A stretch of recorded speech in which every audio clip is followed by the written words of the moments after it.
was I was here. I was just trying to put that shit together.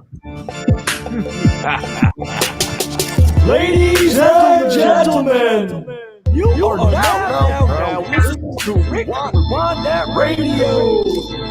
Rewind That Radio. You were listening to Rewind That Radio. You were listening to Rewind That Radio. You were listening to Rewind That Radio. You were listening to Rewind That Radio. You were listening to Rewind That Radio. You were listening to Rewind That Radio. You were listening to Rewind That Radio. You were listening to Rewind That Radio.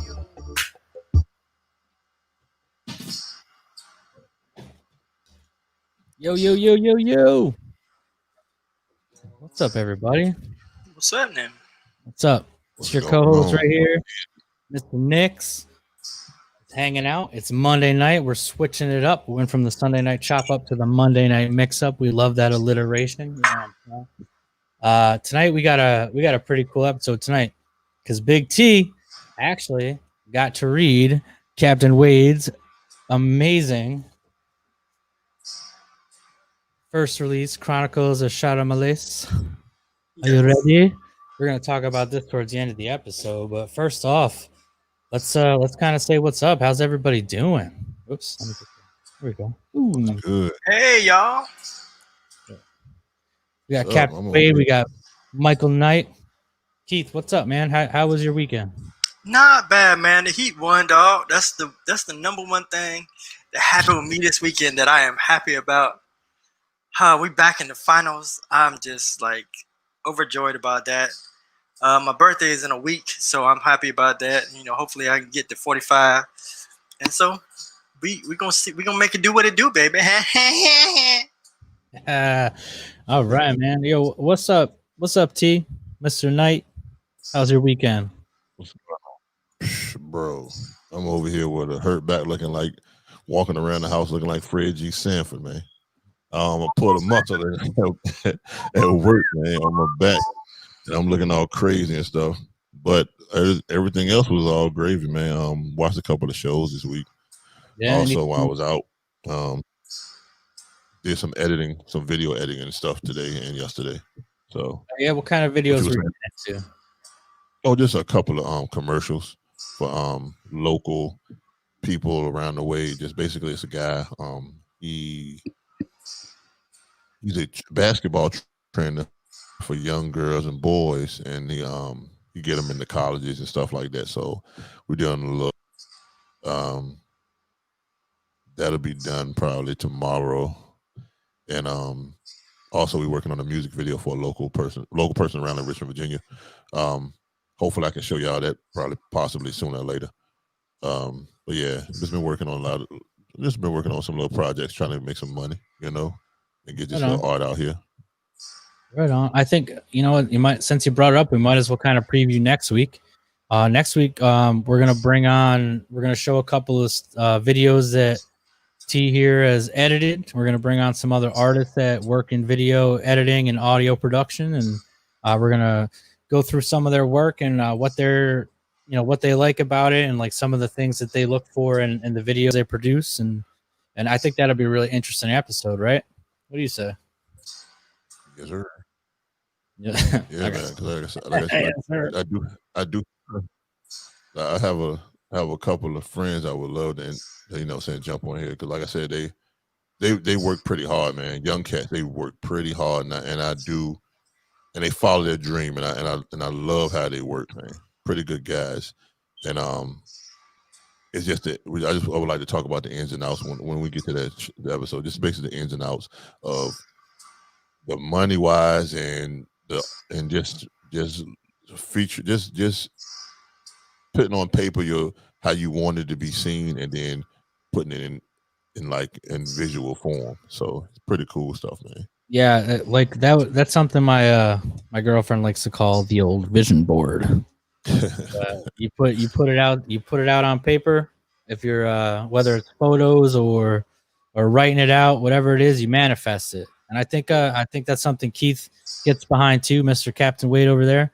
Yeah, and I think that's what the show has kind of been about and what our goal was when we started it is to have different artists who have achieved their goals, who haven't given up on what it is that they're going to do artistically, which is a big reason why Captain Wade's on, because his book just launched. Same reason why your sister's on with her business. And yeah, so that's, hey, we're gonna keep doing it, man. We're gonna keep pushing these local artists and people that are doing it themselves, and because that's what we do. That's that's something that we've always aspired to do, and we are doing. Here we are. Yeah. So yeah, right on.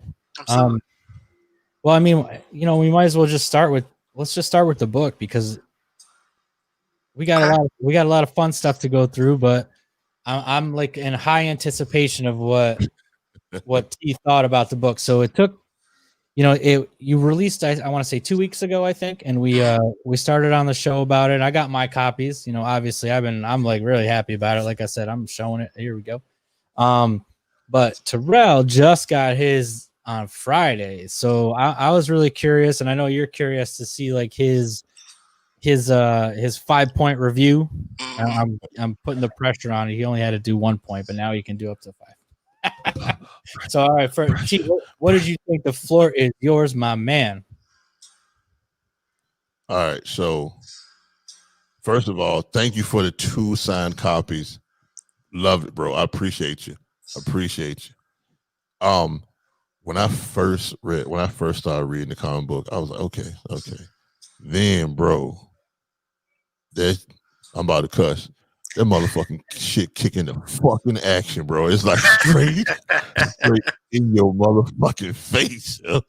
So, and that joint was great, man. When she was in, I just letting y'all know I'm about to spoil this shit for y'all for a little bit, because it's the first part. So, man, when she first got in there and she was fighting all those people, bro. And she was like, y'all coming. And then when she was saying, oh, y'all, I'll save a little bit of dances for y'all. So like save a dance for y'all or something like that. I was like, okay. I said, she real. I was going to say, I'm going to cuss again. I'm like, oh, she that bitch. Yeah, she that bitch. So when she was in there fighting all them, I was like, okay, she kicking that ass. But then they got the best of her. I was like, damn, man, come on, man. Don't let that happen to her.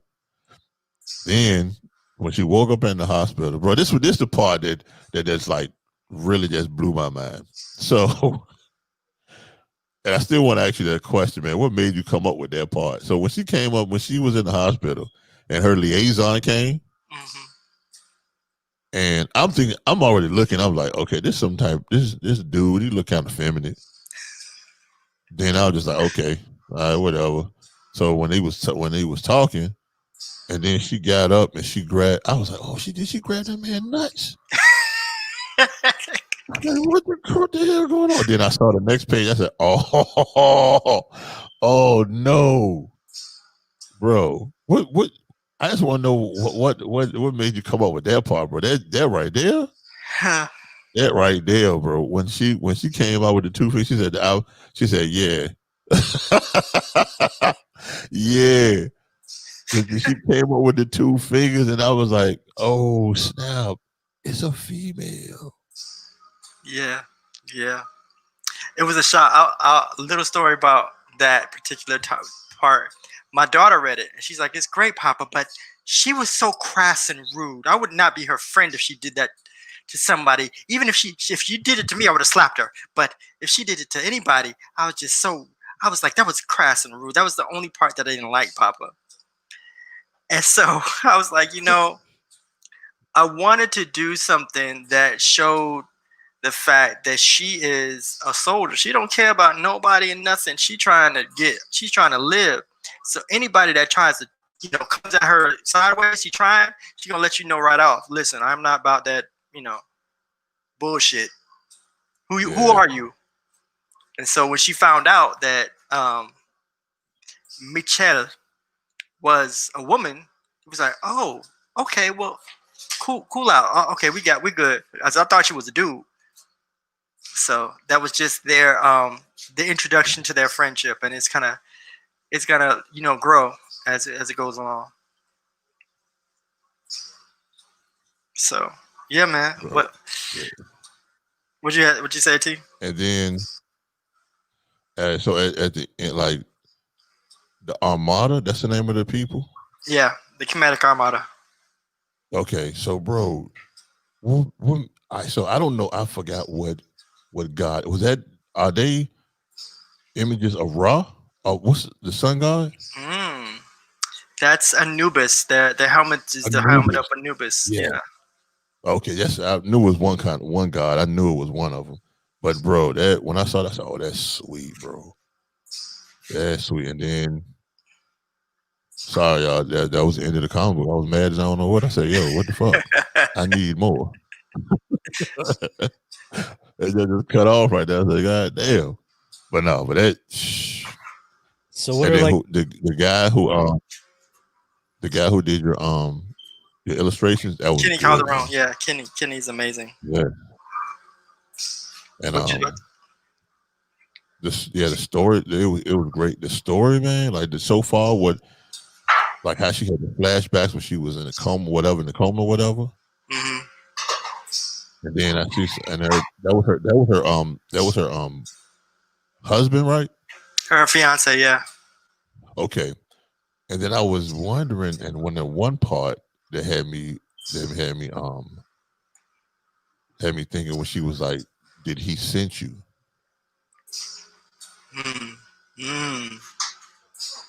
So I was like, so she must know who this person is. Someone's paying attention. Yeah. So whoever have a whole episode like a round table on just the comic, I think. Like I was saying to Keith, like this. Let's be real here. This is episode 1, right? It's 51 of 4, so you're only getting a quarter of the story. This is like 20, 25, 30 pages long, and there's so much packed into this. And I was telling Captain the other day, like you go through a page and you're like, I've kind of seen this, and you're like, okay, and then you go to the next page and you're like, whoa, you flip, because you turn it, like you kind of, and I don't know if you did this intentionally, but it seems like you kind of took like comic book tropes and you like set it up and you like put the ball on the tee and everyone's like, oh, they know what to expect, and then you just like smack it and you're like, yep, we're gonna flip that shit real quick. And you do that, like it's like every 4 pages it's like a wow moment, and it's only the first issue. So I'm with T, man. Like I can't believe there's 3 more ish. Like if I'm ready for the next one, but I'm like, wait, I'm gonna have all of this kind of build up and stuff for the next 3 issues. Like this is, I'm in, man. I'm ready to go. Thank you, fellas. So I guess T Captain wanted you to have some predictions, maybe. Like, what do you think? Like, you had a question, OT? What was your other question? Yeah. All right. So the question I wanted to ask, man. So the guy that was with the captain, I believe he was the captain or something. Mm-hmm. Yeah. Oh, General Caro. Okay. So the dude that got possessed, who was that? That was honestly just a random hospital worker. The Onyx do not discriminate. All right. So that first Onyx one, who was she got that came out? But I'm talking about with the guy with the general. Was he somebody important? Yes, you will see him again.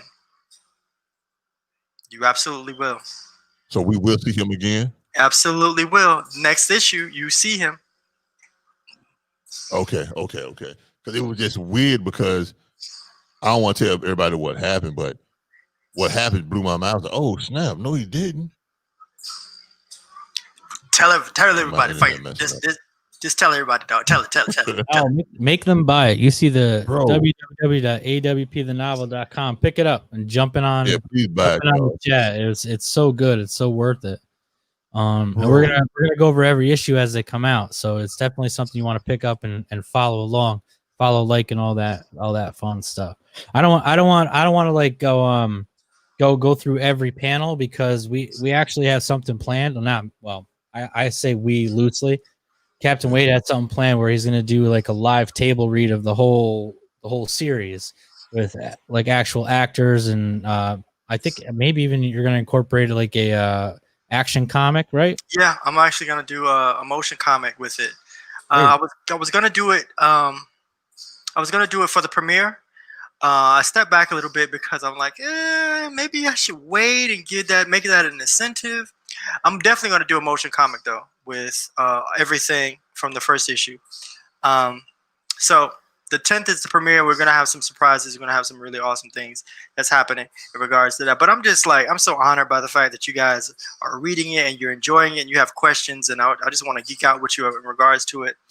Your favorite moments, that moment with Michelle and Shara, and that was cool. I will tell you my favorite moment. My favorite moment was the reveal of the Onyx. Because when I talked to Kenny about it, and he was like, okay, I want to design it this way, and there's these spiritual demons or whatever. I just wanted them to be the baddest boys on the block. And I love the introduction of that one Onyx. And just think, there's one Onyx, and there are thousands of them. And there's one guy that's in charge of them, and you'll see him in the 3rd issue. And it's just, I'm waiting for that. That's the Onyx are my favorite villain so far. Because it was sweet how that orderly that stuff kept coming out his eyes. Mm-hmm. He was looking, he was following. I said, "Yo," I said, "That's something wrong with him." Something the first wrong. The first orderly was just when they was walking to the elevator. The first orderly, he was just looking over the corner, and you can see, you know, I know the part that it was his face was dark a little bit on the side, and he was just looking at them, following them. And then when they came to the courtyard, whatever it was at, and then he was hiding around the bush, and I saw that his eyes was leaking. I was like, "Is he crying?" Then I kept seeing that. Then I thought about it. I said, "Oh shit, he one of them joints." Then it was like the Onyx. I was like, "Oh." Then that's why I said, when I read it, I was like, the part that got me was like, she said, "Did he send you?" Mm-hmm. So, like I said, I think she knows something about the Onyx, or she. Mm-hmm. They all know something about the Onyx. The Onyx are who they are who they're being sent to destroy. Took me a second, but I found the panel. This is, I think this is one of the Onyx right here. Yeah. And so they ain't nothing nice, boy. They ain't nothing fucking nice. Telling you. They're based at around me, because Keith says that about me all the time too. So no, I say you are nice. Oh man, no, I got it backwards. Man. Not bad. Actually, speaking of that, I read an interesting post from Keith, and then I talked to T about this earlier, and I think this is something that you guys should really chop up about. I know we switched it to Mondays, but I'm still going to use the old chop up. So there's this. Is it a movie called Annabelle? Yeah. Mm-hmm. So I know Keith's opinion because I read his Facebook and it had me dying laughing. So T, what about this did you want to see and why? And then I want Keith to kind of like jump in and tell you like why you shouldn't even bother. All right. So first of all, when I saw the preview, I was like, okay, but it's by Jordan, right? Jordan Peele, right? Nope. Actually, Jordan has nothing to do with it. They just bit his style. That's another reason why. Just shut up. So they lied to me, huh? Okay. Mm-hmm. So I was thinking it was like, I thought it was gonna be like something like kind of like a Get Out type of premise. So I'm thinking like Get Out, stuff like that. Then it was just weird. Just all the flashes was showing like 1 minute she's like in modern times and back, and then all of a sudden the flash again, she picking cotton back in the 1800s or whatever like that, or 76, 1900s or whatever. Then the reason why I want to see it and then I didn't want to see it, the reason I really won't press to see it because of the lead actress. I do not. How can I put this? I do not like a lot of R&B singers and stuff that become actors or actresses. Because you got to think about it. I think they should some of them are good at acting. Like I'll give you an example. Like a good actor is like he was bad at first, but Ludacris became a good actor. To me, he became a good actor. All right, because at first he had a couple of movies that was like trash. Then he was doing what was that movie? Fast and the Furious. He started getting better over time. To me, he started getting better over time. Like basically, I just don't believe that a lot of R&B artists or whatever she is are good actresses. So I just didn't. I was impressed. I was pressed. I wanted to see it, but I won't press to see it because she was the lead. She was the lead, and I don't think she's a good actress. That's my opinion about basically just a lot of people who are R&B artists or hip hop artists. They become actors. Oh, I forgot another good one. Will Smith. I think Will Smith's a great actor. But it's like a lot of other people that try their hand in acting they're not good. What do you have like an example of somebody that went from music to acting that you just kind of turned you off from it? Because obviously there's like 5 or 6 people that are really good, like Queen Latifah. I can tell you, you know, what one person, Busta Rhymes. Busta Rhymes, he did all right. So he did Halloween. You ever seen Halloween? I think Captain knows exactly what you're talking about. He gave me the old 86. That was some ass. Busta Rhymes and Halloween. That shit was the worst. They're going but he did good. Usher, what was that movie with Usher with the like Burn It Up or something? You know what? The movie with Usher, what was it called? Burn It Up, Fire It Up. It was when they're in like the old haunted school. You guys know what I'm talking about? I know exactly what you're talking about. I can't even remember the damn name. It was so bad. It was so bad I can't remember the name, and I have like exactly crap up here. Say it again. I'm sorry, I couldn't hear you come out and it was messing up. Say it again. Usher in that it was like they were in like an abandoned school. I'm a movie buff. It's called Light It Up. There, I knew it had something up. Light it damn up. They should have lit it up. They should have called it "Turn It Off." That's what they should have called it. That was terrible. Terrible. So I'm with you, man. There's some really like horrendous musicians that turn to actors. Puff Daddy, no thanks. He was okay in Made, but that's because he had like 2 minutes. He was being himself. Time. Yeah. So I'm with you, but is that the only reason you haven't? I kind of want to explore this right now. Hold on a second, because this is an interesting topic. All right, so who? You guys give me one musician, or 2 or 3, whatever that you thought made a good transition to film, and then maybe a couple more interestingly, I think a couple that just like should have just stayed in their lane. Because obviously you got people like Queen Latifah, Will Smith. Who else is really good? I don't know. Ice Cube. I mean, yeah, he's probably the best example. Which is weird. Ice T. Ice T is good. Another weird example. But there's a lot of people. Ice T good. Yeah, they should not have done Ice T. Oh no, he's good. Man, Redman, Raw Digger, Eve. None of those people. Method Man's actually really good. I'll fight you on that one. No, you tell me one movie he was in that was good. He was in a movie with Adam Sandler called The Cobbler, and he played 3 different characters. Listen, it was a stupid movie, but Method Man was good in it. He was my favorite part of the movie. I'll stand by that. You guys bring it. He played 2 different characters. He played a normal dude and he played a possessed dude. and I thought he was really good. I'll give you Redman. Redman's always Redman.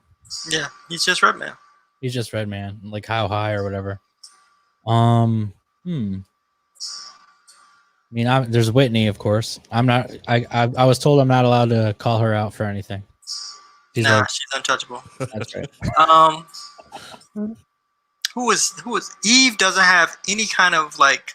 She doesn't do it for me. I'm sorry. Oh, what was she in? Like Barbershop 5? She's in a couple of barbershops, and then she had her show. I think the show was horrible. Yeah, she sucks. She wasn't even that good of a rapper though, so it's kind of like, man. She's just pretty. It's like, okay, well, thanks. That's subjective, I think. I'm about to hit y'all with a movie.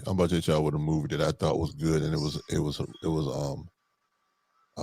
Big Daddy Kane was in there, and Kumo D. Are y'all ready for this? You talking about Posse? Posse, yes, Posse.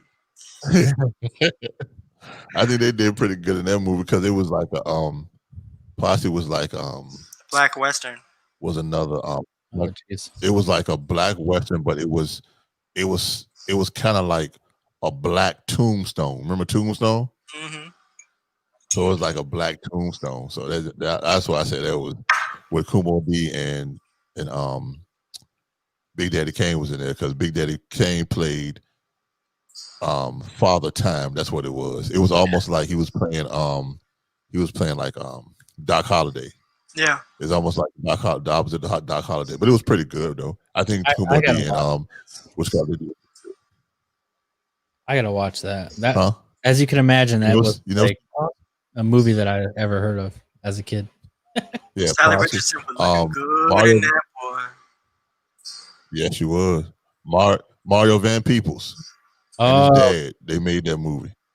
Mario Van Peebles. Yeah. Wow. Mario and Melvin. Yeah. Haven't heard that in a while. You know, someone who surprised me is Common. Yeah, Common is actually not bad. And not in his movies. I thought he was really good in Hell on Wheels on AMC. I don't know if you guys ever watched it. It was a movie about like the Transcontinental Railroad and like the cowboys after the Civil War moving west.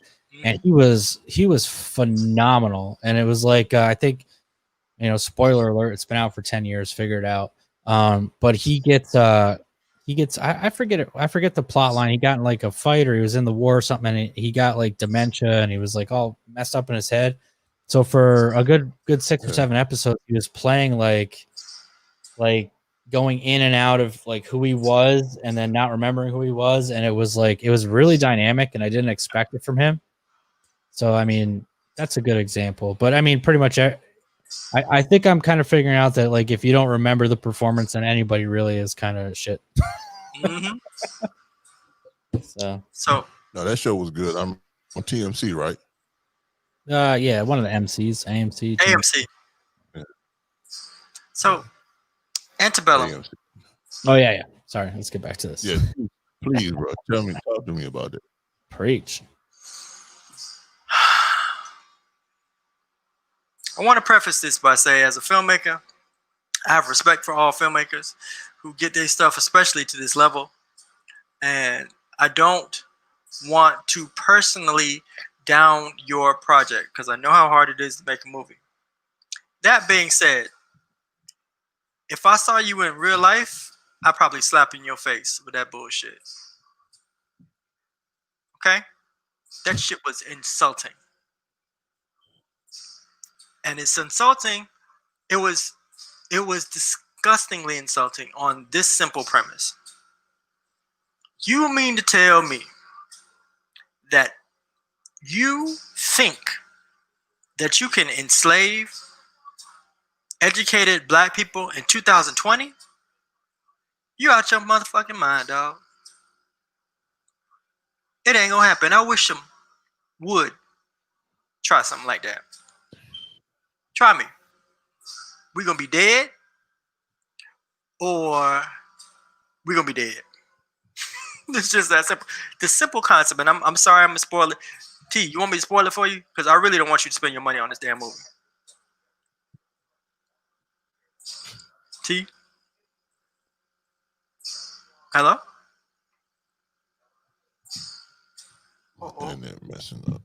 He might be having some technical difficulties. Hey, no, I hear him. You hear me, Chief? Yeah, he'll be back.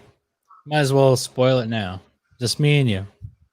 Oh man, I want him to hear me when I say this, man. But the simple concept of the movie is Janelle Monáe is a collegiate. She's not only a professor, but she's a speaker. See you there? Yeah, my internet here went out, bro. That's all right. So I was just saying, I'm cool. I'm cool with you being not want to hear this, but you tell me whether or not you want me to spoil it, because I don't want you to spend your money on this damn movie. No, go ahead. I'm listening. The concept, this premise is that Janelle Monáe is this. It starts out with you seeing her in this field. She's being brought back to the field because apparently she's tried to escape. And it looks like the antebellum South, in the middle of the Civil War. Everybody picking cotton, everybody like, just woe is me. Like, you can hear in your head, nobody knows the trouble I see. It's just that whole thing, right? So it's upsetting. Uh-huh. Come to find out, long story short, this isn't 1890. This is 2020. And all these black people, they specifically targeted and kidnapped and have them picking cotton somewhere in a Civil War reenactment back in the back, right?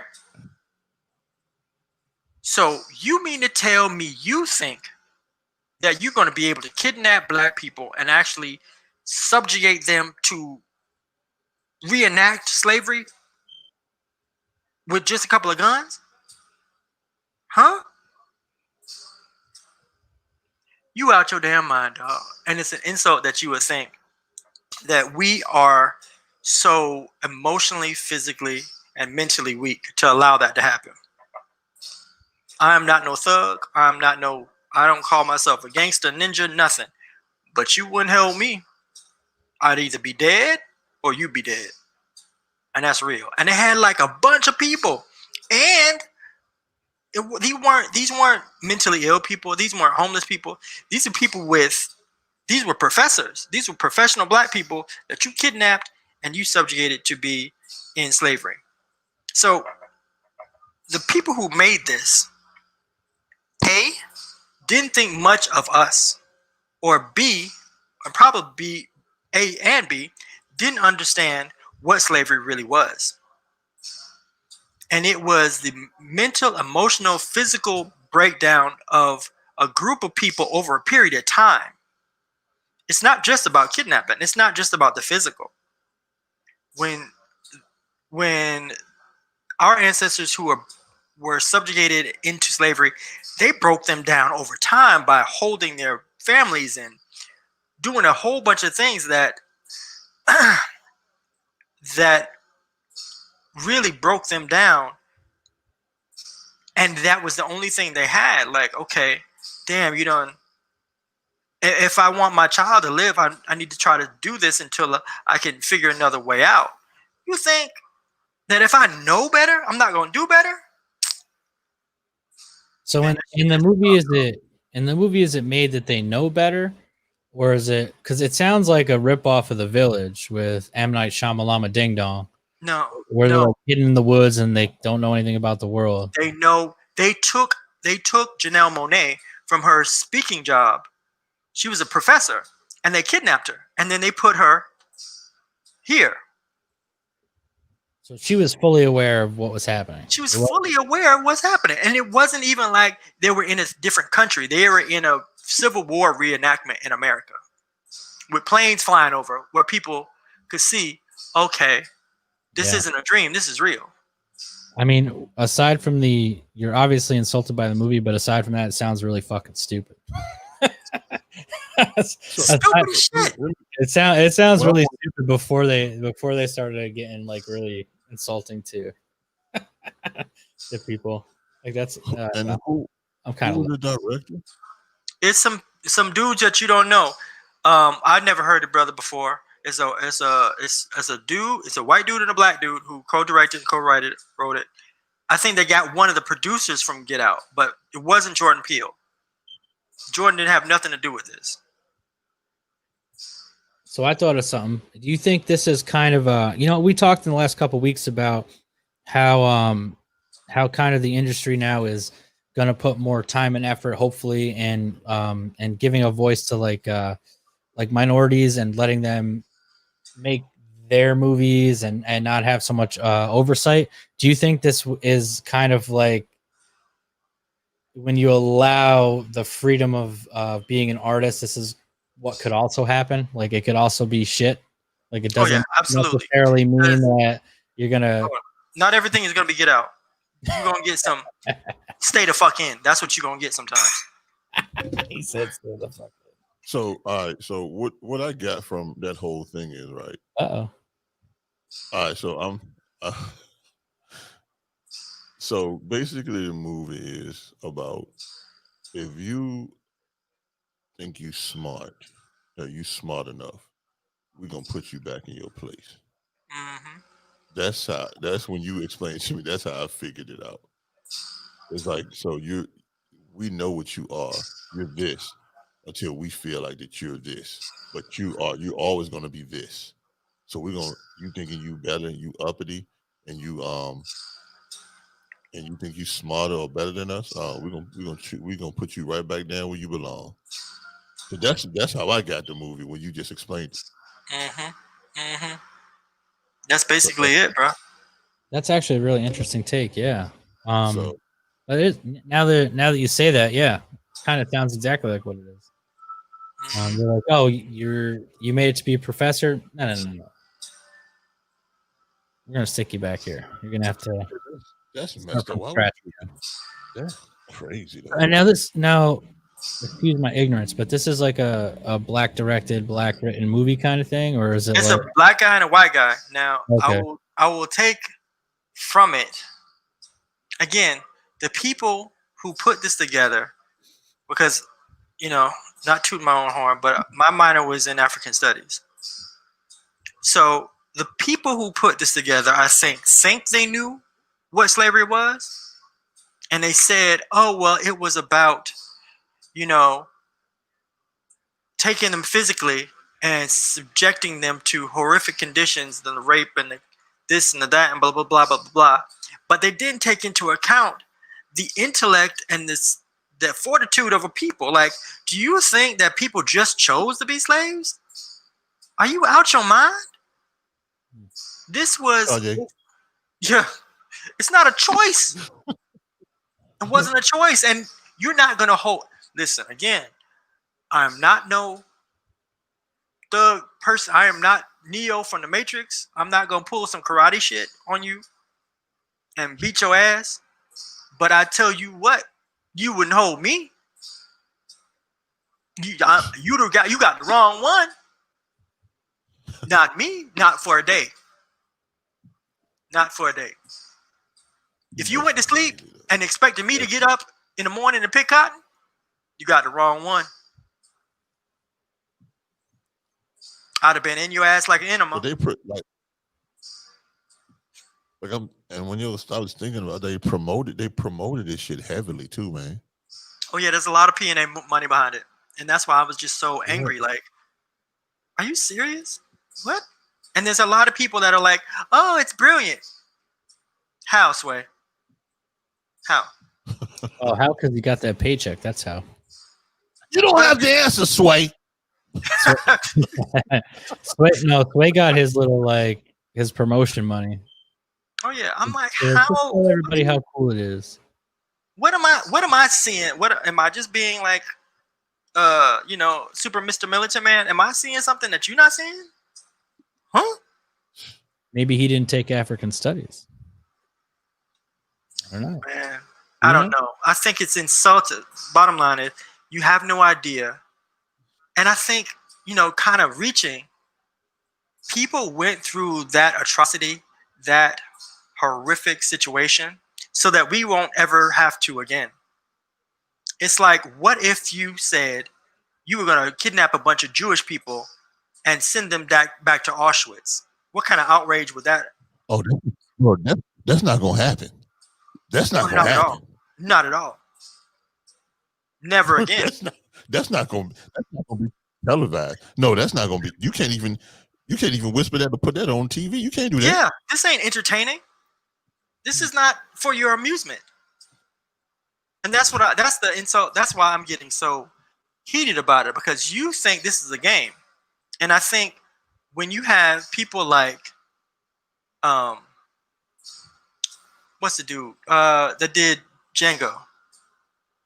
Tarantino. When you have Tarantino, who makes a spaghetti western out of slavery, then we open the door for people to take this as a joke. Okay, so did you with that movie? Did you find it as insulting? I didn't find it because it stayed to period, but I didn't necessarily like it. But it stuck to period. You know what I'm saying?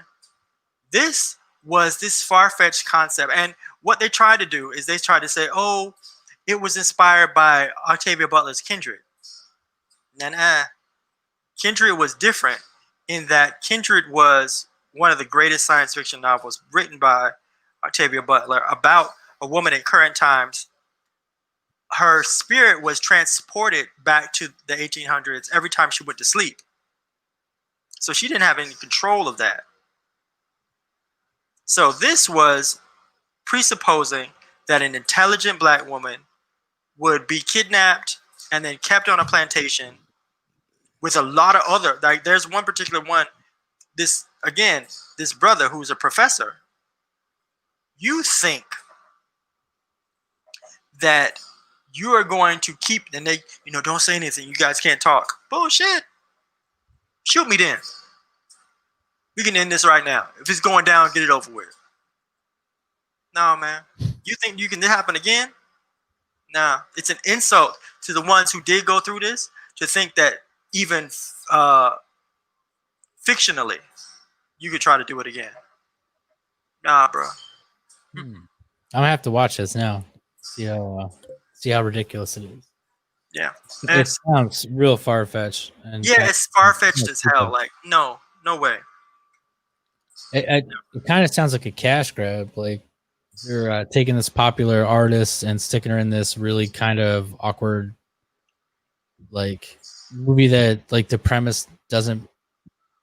I mean, who's gonna like this premise? Like, who's gonna think it's good? That's why my post was like, "Who greenlit this shit? Somebody need their ass whooped." Well, it's probably some, and I say this with authority. It's probably some white guy that felt real guilty that got a script and he's like, "Oh, this is brilliant." Yeah, brilliant. Let's pander. Let's pander here. Go make your black movie. Yeah, you should have read it first, dummy. It sounds. I mean, yeah. I don't know, man. I'm sold. I'm not watching it. I mean, I might watch it just to argue about how bad it is. Pay $20 on my Comcast. I'm gonna tell Comcast, charge them. Give me that money back. Yeah, I'm not paying. I'm not gonna pay for it if it shows up somewhere in the future. No, man. No, sir. Well, speaking of racism, which we seem to do a lot, I'm gonna transition here into The Boys. Have you guys been watching The Boys at all?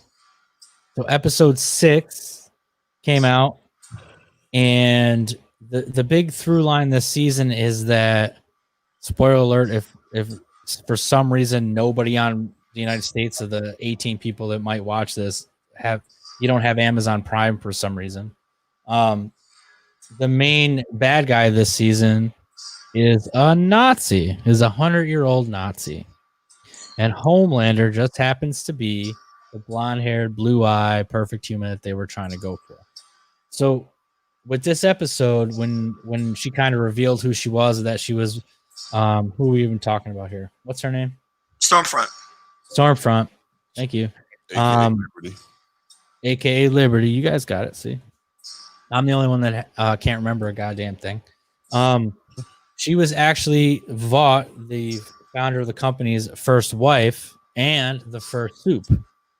And it turns out that Vought was formed by Nazis, which is like a huge twist in the plot, because it actually kind of ties in what you were saying, because if you do it the right way, pulling a storyline out of something horrible that happened can be good and interesting. Like, this story is good. They're bringing in the Nazi thing from 100 years ago, 80 years ago, but it's in an interesting way because there's characters in the show that are like hardcore against that. Like, and they make it very obvious. Which I think is going to be really interesting with Homelander.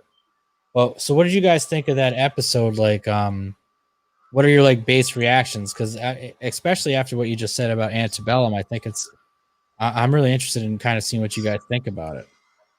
Like, bringing in that whole, the worst part of, like, one of the worst parts of the 20th century or 21st century. T? Well, all right. So when it first came on, I don't know if y'all remember the first part when the dude was robbing the bank and he got away with the money and he was in the alleyway. Uh-huh. That part. Uh-huh. He smashed the dude head, and then they started making out in the alleyway. So that was funny to me.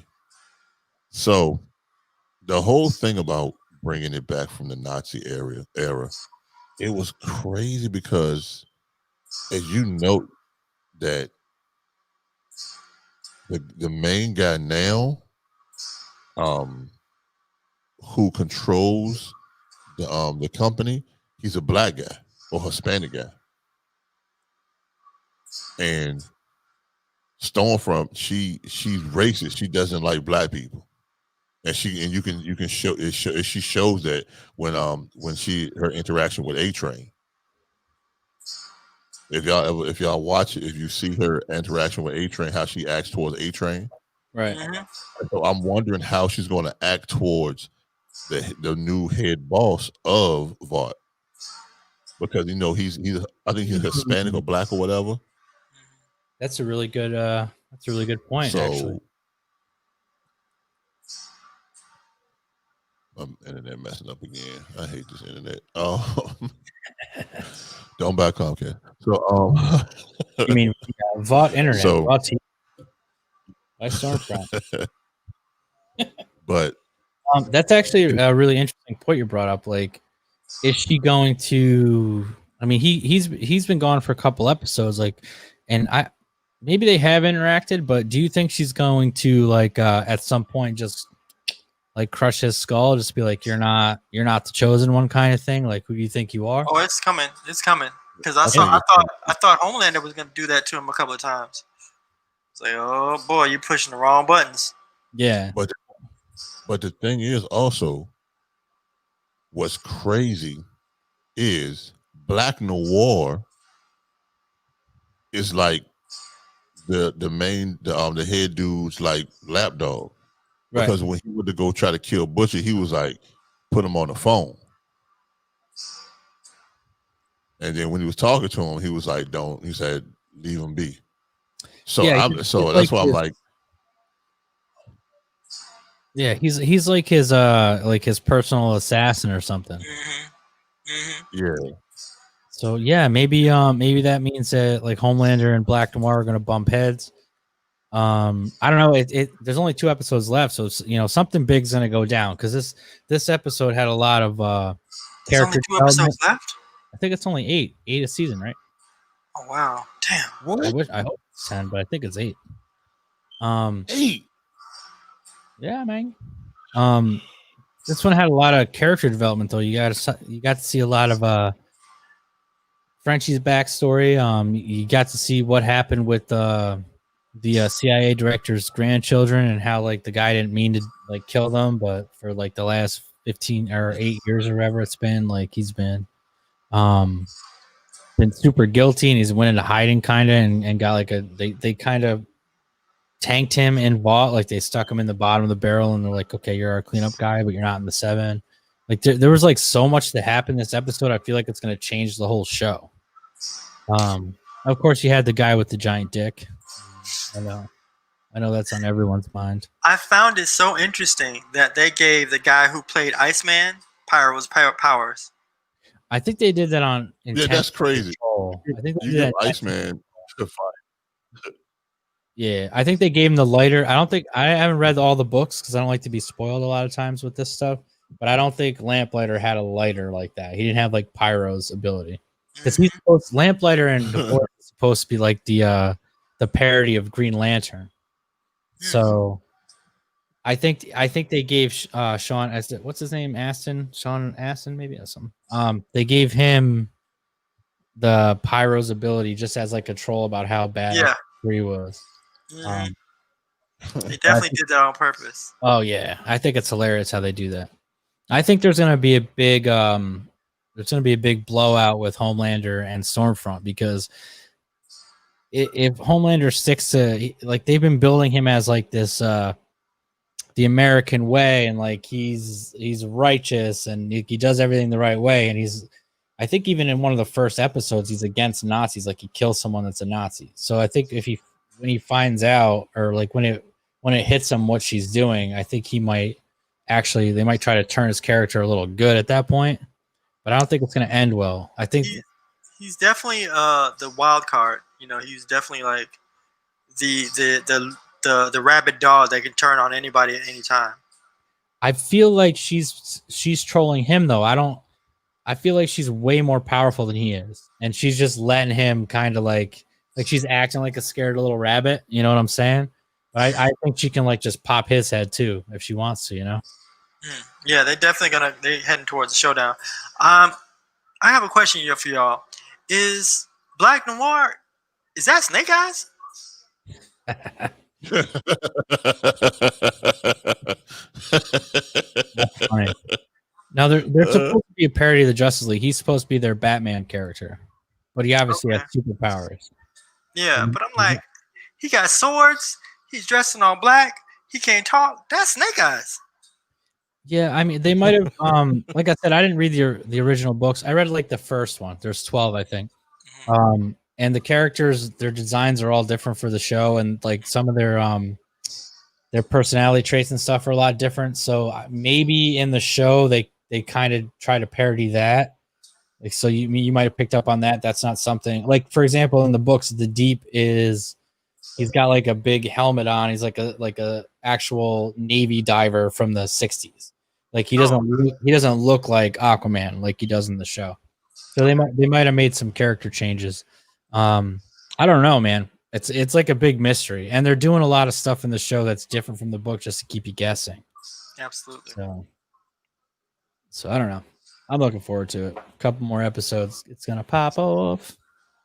I like it. I love it. I'm definitely I'm enjoying it. I definitely enjoyed it a lot. I know. All right. Well, let's we got a couple more minutes. Let's end the episode with the big question, I guess, in the last week or so. All the pre-orders came out. I know we're jumping topics like crazy because that's what we do here. That's why we call it the mix-up. The big pre-orders came out for the new Xbox and the new PlayStation. So I kind of wanted to throw out, I kind of want to see like what's your guys' feelings on it. Like if you could pick one, why?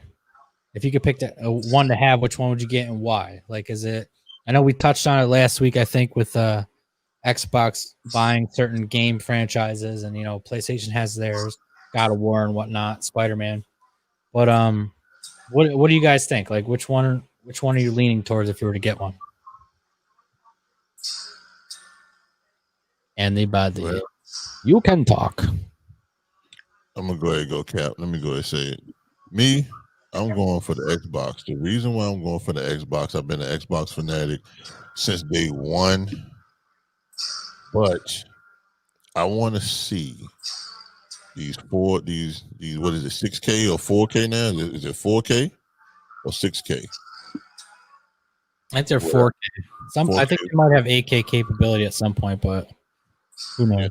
Whatever K they got, I just want to try to get a TV to match and everything so I can make sure that the games look crisp. The frame rate still 60 frames or higher. Oh, here, you know what? I came prepared. Yeah, please. Producer. That's me. Hold on. There you go. Okay. So yeah, it looks like they both do 4K. They're similar specs, but they're like pretty crazy.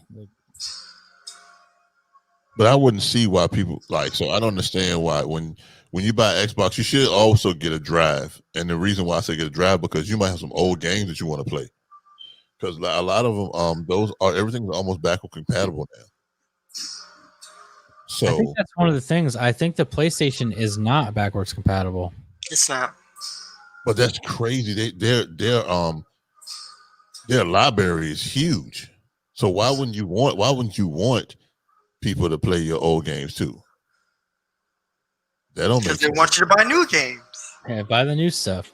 But you still buy the old ones too, because you still got some old ones that you have, and then if you still want to play those ones, you can probably they were like, well, since you got the disc, you can play that, and plus if you want to buy the old games, you can go ahead and buy the old games and put them on your drive and be cheaper. So that's just making money anyway. Just like it's a good thing you're an Xbox fan because that's what Xbox is going back all the way to the first one. You get that new Xbox, you can play any game. So that's dope though, because it's like a lot of old games you want to play. Like how you play, like when you were a kid, you're like, man, I wish I could play this old game again. That's the best part. That's why I like Xbox, because you can go all the way back to their stuff and go online and download their old games that you used to have. That's the main. That's the biggest. Keith, what are you thinking? Here you go. Get out of here. What do you know from funny? Now, listen. I told y'all before the only game I really wanted to play on Xbox was Gears of War, and that doggone game that never came out. It was never right. So, pull on you for Xbox forever. I think PlayStation, huh? I am getting a PS5 on Christmas. I want to open it up. I want to play it. I'm finally gonna play Call of Duty, and because I've been fighting against being assimilated by that for the longest. Yeah, PS5 for me. That's what I want. You're not gonna change my mind. I'm not gonna get it. Okay, I'm not gonna get it. Well, I'm probably gonna go Xbox, and I'll tell you why. Because that's what I've always played, and I only got a PS4 for Spider-Man. And as good as Miles Morales, I'm the biggest Spider-Man fan you probably know, to be honest with you. But as good as Miles Morales looks, I'm not sure I want to invest $600-700 just for that. Like, my PS4, I've played Grand Theft Auto and Spider-Man. It's been like a total paperweight for me. But wasn't it good? Can you tell me the Spider-Man wasn't good? It was good, but I'll tell you what, that style of game, like say like the Arkham series, like the Batman games, there's like the story's good, but once you beat the story, you're just like beating buttons. And that Spider-Man game I've beaten 100% or 99% or whatever, and the expansion. And at some point it's just like, you just did it. It's the same thing. There's not much strategy to it. That being said, I do like swinging around the city a little bit. I feel like it's a release, like it's a stress reliever for me. Let me just go and swing. Yeah.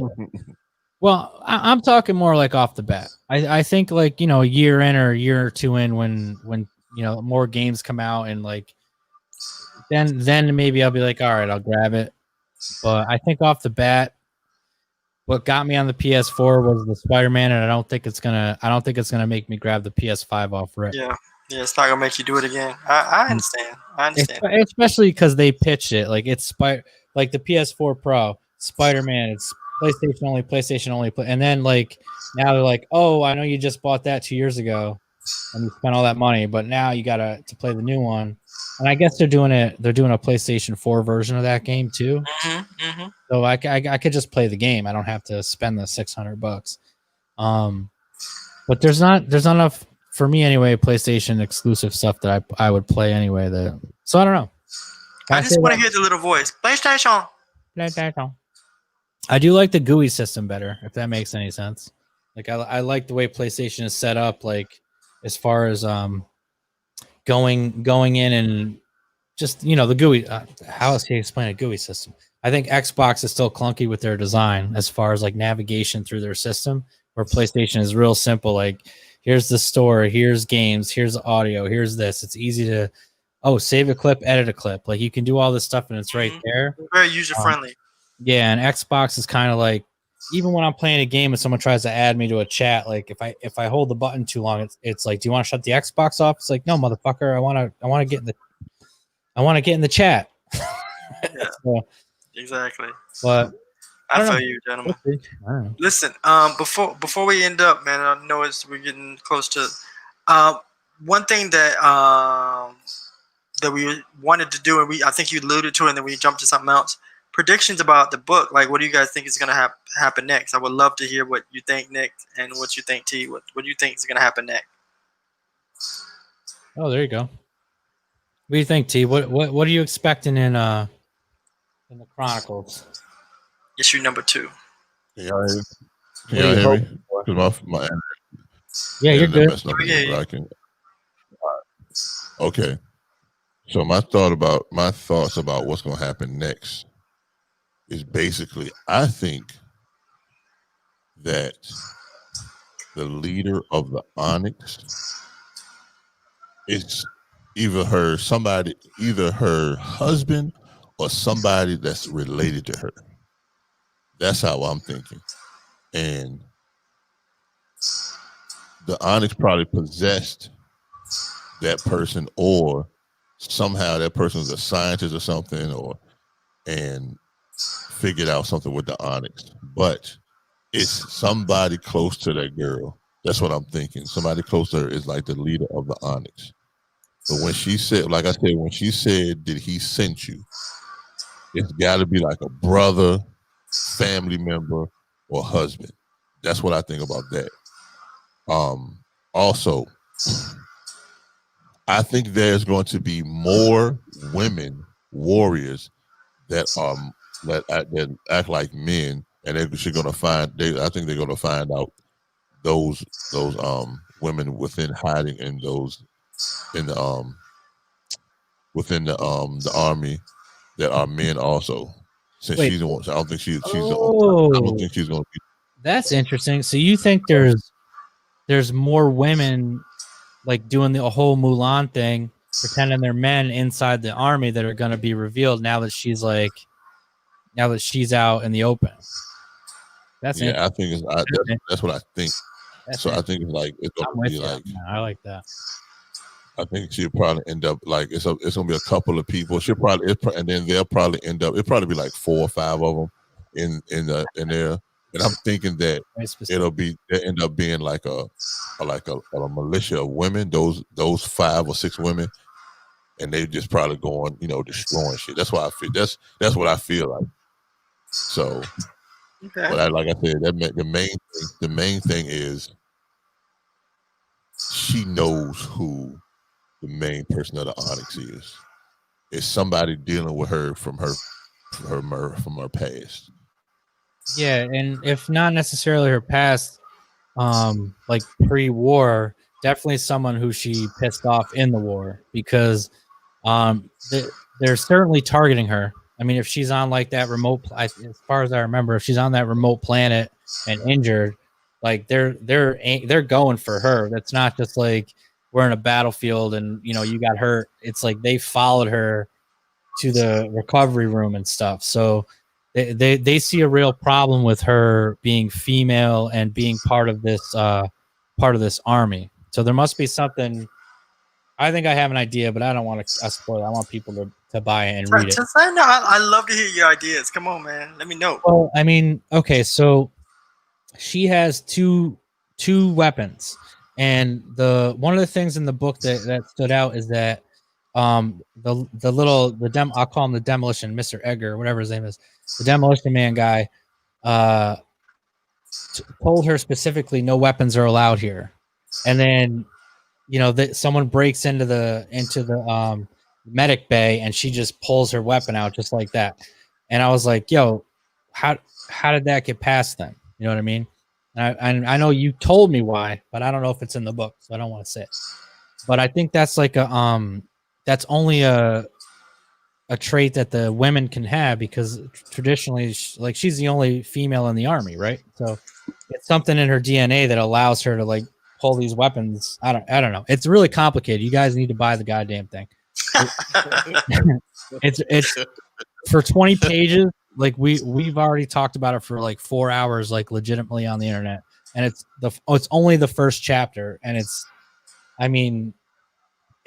incredible. It's right here. I've read it a couple times already. T just got his, and you guys need to go and get the book and get the comics, and the second issue will be out. When do you think that's going to come out? I know you're finished. October 10th, you said, I think. We're gonna re-release the regular for everybody. We're gonna have the next cover. I'll reveal the next cover on October 10th. Nice. And then issue number 2 is gonna be in the same month as well. I want to say it's gonna be October 10th, but I don't want to disappoint. But yeah, it's gonna be the next issue. And I'm telling y'all right now, if you think this is a cliffhanger, the end of the second issue is gonna piss you off, because it's gonna be. Whew. I can't wait. I've never done it. I've never read it. I've never read somebody that did something like this in any comic book. So even my artist was like, "This ain't never been done before." I was like, "Yeah." I like it. All right. Well, let's I can't wait, bro. Wrap it up. We know it's everyone's got to go watch their football and stuff. Yeah, Baltimore tonight. That's right. Go Chiefs. Next week we're gonna do some fun stuff. We already talked a little bit about getting into the video and audio aspect with a couple of guests that T has. And I want to play a little game. I want to call it Down the Rabbit Hole. And it's gonna be I want everyone that's gonna be in the chat room to think about this. It's kind of similar to our X-Men game. But that new movie on Netflix came out, Alona Holmes or whatever, which is Sherlock Holmes's little sister, I guess. Mm-hmm. And Henry Cavill plays Sherlock Holmes in the movie. He obviously isn't the main character, but it kind of like popped out to me like, oh, okay, so now we have Iron Man, Doctor Strange, and Superman all playing the same character. So I want to put it out there, go down the little rabbit hole, kind of like the you remember that old Kevin Bacon, 6 Degrees of Kevin Bacon thing. And if anyone has any ideas of like certain actors that have played similar roles that are also in different cinematic universes, or they've like one that I came up with was I think everyone knows this is the guy who played Dumbledore was the movie is Count of Monte Cristo from the 90s, early 2000s. You have Jim Caviezel who played Jesus in Passion of the Christ. You have the guy who played Dumbledore played Priest, and then you have Henry Cavill played the Son. So you have Superman, Jesus, and Dumbledore in the same movie. Going down that rabbit hole. Wow, that's cool.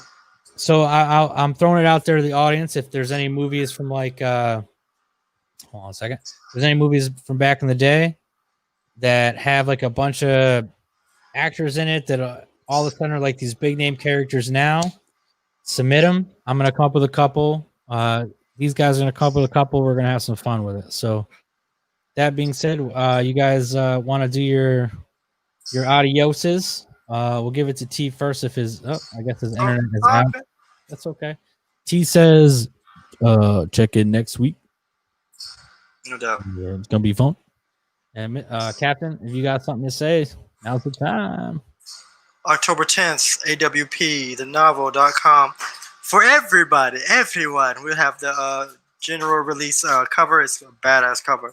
Check it out. We'll see you next week is my birthday. So happy birthday. I thank you guys so much for having me on the show. And thank you for supporting the comic, man. I love it, man. I appreciate y'all so very much. Thank you. All right, everybody. Have a good night. Hello. Ladies and gentlemen.